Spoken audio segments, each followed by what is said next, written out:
আসসালামু আলাইকুম my lovely viewers, কেমন আছেন সবাই? আমি নাবিলা, আমার চ্যানেল নাবিলাস ব্লগস থেকে আপনাদের সবাইকে জানাচ্ছি ওয়েলকাম। আজকে খুবই আনকমন একটা রেসিপি নিয়ে আপনাদের সামনে হাজির হলাম।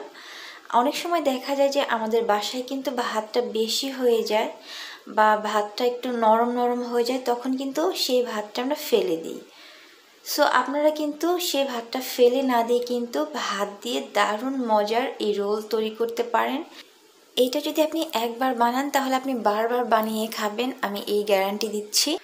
সকাল বিকালের নাস্তায় কিন্তু এটা খুব সহজেই বানিয়ে ফেলতে পারেন, আর এদিকে কিন্তু ভাতটাও আর অপচয় হচ্ছে না। আর বাচ্চাদের স্কুলের টিফিনেও কিন্তু এটা দিতে পারেন। বাচ্চারা যেহেতু এমনিতেই ভাত খেতে চায় না, বাট এটা বানিয়ে দিলে কিন্তু ওরা খুব মজা করে খাবে। আর শুরুতেই সবাইকে একটি রিকোয়েস্ট করে নিচ্ছি, যারা আমার চ্যানেলে নতুন আছেন তারা প্লিজ আমার চ্যানেলটাকে সাবস্ক্রাইব করে আমার বন্ধু হয়েই পাশে থাকবেন। আর আমার ফেসবুক পেজেও কিন্তু আপনারা আমাকে চাইলে ফলো করতে পারেন, আমি ডিসক্রিপশন লিঙ্কটা দিয়ে দিব। আশা করি সবাই আমাকে ফেসবুক পেজেও ফলো করবেন। সো কথা না বাড়িয়ে চলেন এখন শুরু করা যাক। আমাদের এই রোলটা বানাতে যা লাগবে, 1 কাপ পরিমাণ ভাত আর একটা আলু, ব্যাস এই দুটো জিনিসই কিন্তু আমাদের এই মজাদার রোলটা তৈরি করা হয়ে যাবে। আমি এখানে মিডিয়াম সাইজের একটা আলু নিয়েছি আর এখানে 1 কাপ পরিমাণ ভাত নিয়েছি। এই যে দেখতেই পাচ্ছেন 1 কাপ পরিমাণ আমি ভাত নিয়েছি। এখন যেটা করতে হবে, আলুটাকে আমরা সিদ্ধ করে নেব ভালো মতো, আর এদিকে ভাতটাকে আমি ব্লেন্ডারে ব্লেন্ড করে নিয়েছি। একদম পেস্ট করে নেইনি, হালকা আদা ভাঙার মতো একটু ব্লেন্ড করে নিয়েছি। আপনারা চাইলে কিন্তু ব্লেন্ড না করলেও হবে, জাস্ট হাত দিয়ে কুচলে নিতে পারেন, বাট আমার কাছে ব্লেন্ড করে বেশি ভালো লেগেছে। এখন আমি একটা প্যানের মধ্যে সরিষার তেল দিয়ে দিয়েছি, আর এখানে পেঁয়াজ কুচি নিয়েছি। পেঁয়াজটাকে যে দেখতেই পাচ্ছেন আমি কিভাবে এটাকে কুচি করেছি, একদম কুচি কুচি করে কাটতে হবে পেঁয়াজটাকে। ভালো মতো পেঁয়াজটাকে আমি চপ করে নিয়েছি। আর পরিমাণ মতো এখানে মরিচ, আপনি যতটুকু মরিচ খেতে পছন্দ করেন ঝাল। আর ধনে পাতা নিয়েছি। ধনে পাতাটা কিন্তু আমরা এখন দিব না, এটা আমরা পরে মিক্স করব। আমি এখন পেঁয়াজ আর মরিচটাকে ভেজে নেব, বাকি এইখানে অন্যান্য মশলা আমি দিয়ে দিব এখন। আর এখানে সরিষার তেলটা ইউজ করলে বেশি ভালো লাগবে। এখানে আমি হাফ চা চামচ আদা আর হাফ চা চামচ রসুন বাটা দিয়ে দিলাম। এখানে হাফ চা চামচেরও কম আমি হলুদের গুঁড়া দিয়ে দিয়েছি, হাফ চা চামচ ধনিয়া গুঁড়া, হাফ চা চামচ মরিচের গুঁড়া। আর এইখানে আমি ইউজ করব কাবাব মশলা। আপনাদের কাছে যদি কাবাব মশলাটা না থাকে তাহলে চাট মশলা, অথবা আপনারা কিন্তু এখানে গরম মশলাটাও ইউজ করতে পারেন। বাট কাবাব মশলাটা দিলে আসলে কি সুন্দর একটা ফ্লেভার আসে, ভালো লাগে খেতে। এখন এই সবগুলো উপকরণ ভালোভাবে আমরা নেড়ে চেড়ে নেব। আর আমরা কিন্তু এইখানে কোনো পানি দিব না, পানি ছাড়াই এটাকে আমরা 2-3 মিনিট কষিয়ে নেব। আমি এখানে পরিমাণ মতো লবণ দিয়ে দিলাম। লবণটা আমরা পরবর্তীতে আবার দিব যদি আমাদের মনে হয় যে লবণটা কম হয়েছে। সো এটাকে 2-3 মিনিট আমরা কষিয়ে নেব। তো আমার ওই মশলাটা কষানো শেষ, এখন আমরা এটাকে রেডি করে নেব। আমি এইখানে সেই ভাত আর আলুটা নিয়ে নিলাম, এখন এটাকে ভালো মতো মিক্স করে নেব। আর এই যে মশলাটা কিন্তু এতক্ষণে ঠান্ডা হয়ে গিয়েছে। এখন মশলাটা আমি ভাত আর আলুর মধ্যে দিয়ে দিলাম, এখন এটাকে ভালো মতো মিক্স করে নিতে হবে। আর সেই যে ধনে পাতা কেটে রেখেছিলাম সেটা এখন এখানে দিয়ে দিলাম। ধনে পাতাটা দেওয়ার চেষ্টা করবেন, এতে কিন্তু অনেক সুন্দর ফ্লেভার আসে আর খেতেও ভালো লাগে, ধনে পাতার যে সুন্দর একটা ঘ্রাণ। আর এই যে এইখানে আমি বড় চামচের 1 চা চামচের মতো বেসন দিয়ে দিয়েছি। আপনার কাছে যদি বেসন না থাকে তাহলে কিন্তু আপনি চালের গুঁড়া দিতে পারেন।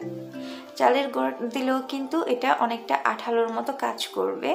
যখন আপনি এটা রোল করবেন এটা কিন্তু সুন্দরভাবে রোলটা হবে। এখন আমি এখানে আরেকটা ডো তৈরি করে নিচ্ছি। আমি এখানে বেসন নিয়ে নিলাম হাফ কাপের মতো, আর হাফ কাপের মতো পানি নিয়ে নিয়েছি। সম পরিমাণ বেসন আর সম পরিমাণ পানি।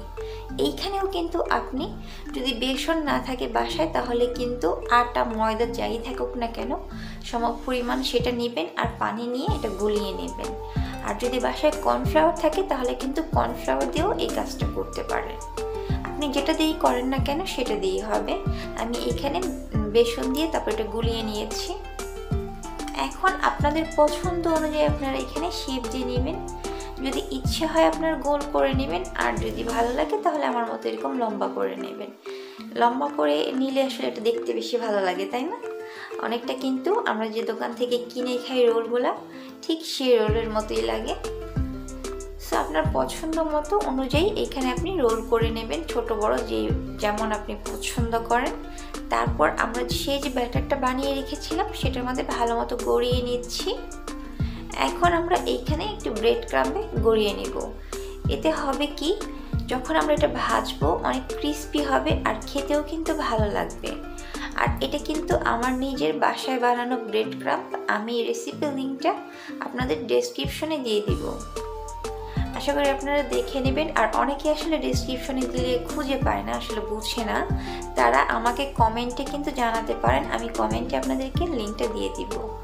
আমি আবারও সেই লিকুইডটার মধ্যে রোলটাকে গড়িয়ে নিলাম। তারপর আবারও আমি এই ব্রেড ক্রাম্বের মধ্যে আবারও এটা গড়িয়ে নিচ্ছি। আমি দুইবার করে দিয়ে দিচ্ছি। দুইবার করে দিলে হয় কি, এটা কিন্তু সুন্দরভাবে যখন ভাজবো খুব সুন্দরভাবে থাকবে, এটা খুলে খুলে যাবে না। তো সবগুলো রোল আমার বানানো শেষ। এই যে দেখতেই পাচ্ছেন, দেখতে কতটা সুন্দর লাগছে। একদমই কিন্তু আমরা যে চিকেন রোলগুলা খাই ঠিক সেই রোলের মতোই লাগছে। আর এটা খেতেও কিন্তু সত্যি কথা অনেক মজা হয়। আর এটা কিন্তু আপনি এ পর্যায়ে ফ্রোজেন করতে পারবেন। আপনি এখন যদি ফ্রিজে রেখে দেন, বক্সে ভরে ডিপ ফ্রিজে রেখে দিবেন, যখন আপনি খাবেন তখন জাস্ট এটা বের করে 10 মিনিট আগে রেখে দিবেন, তারপর ভেজে নিলেই হয়ে যাবে।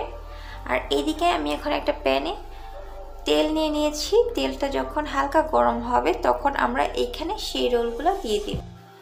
অবশ্যই কিন্তু আপনাকে বেশি করে তেল নিতে হবে, ডুবো তেলে এটাকে ভাজতে হবে। ডুবো তেলে না ভাজলে এটা কিন্তু ভেঙে ভেঙে আসবে। আমি প্রথমে তেলটা কম নিয়েছিলাম, বাট পরবর্তীতে দেখলাম যে না, আসলে এটা কম তেলে ভাজলে ভালো হবে না, তাই পরে আমি আবার বেশি করে তেল নিয়েছি। আর চেষ্টা করবেন ননস্টিক প্যানের মধ্যে ভাজতে। যদি কম তেলে আপনি ভাজতে চান তাহলে ননস্টিক প্যানে আর কি ভাজলে লেগে আসবে না। সো এটাকে হালকা আঁচে আমরা এরপর এপিট ওপিট করে ভেজে নেব। অবশ্যই হালকা আঁচে ভাজবেন, তা না হয় কিন্তু উপরটা তাড়াতাড়ি হয়ে যাবে বাট ভিতরে কিন্তু কাঁচা থাকবে। সো অল্প আঁচে এটাকে সুন্দর করে উল্টে পাল্টে ভেজে নেবেন। আর আমার রোলটা পরবর্তীতে একটু ভেঙে গিয়েছিল, এর কারণ ওই যে একটাই বললাম, আমি ফার্স্টে কম তেল নিয়েছিলাম। আর এই যে সাউন্ডটা বুঝতেই পারছেন এটা কতটা ক্রিস্পি হয়েছে। আর এটা খেতে কিন্তু মাশাআল্লাহ অনেক মজা হয়। আশা করি আমার আজকের রেসিপিটা আপনাদের সবার কাছে ভালো লেগেছে। ভালো লাগলে লাইক, কমেন্ট, শেয়ার আর সাবস্ক্রাইব করতেও কিন্তু ভুলবেন না। সবাই ভালো থাকবেন, সুস্থ থাকবেন। সবার জন্য রইল অনেক অনেক দোয়া আর অনেক ভালোবাসা। আল্লাহ হাফিজ।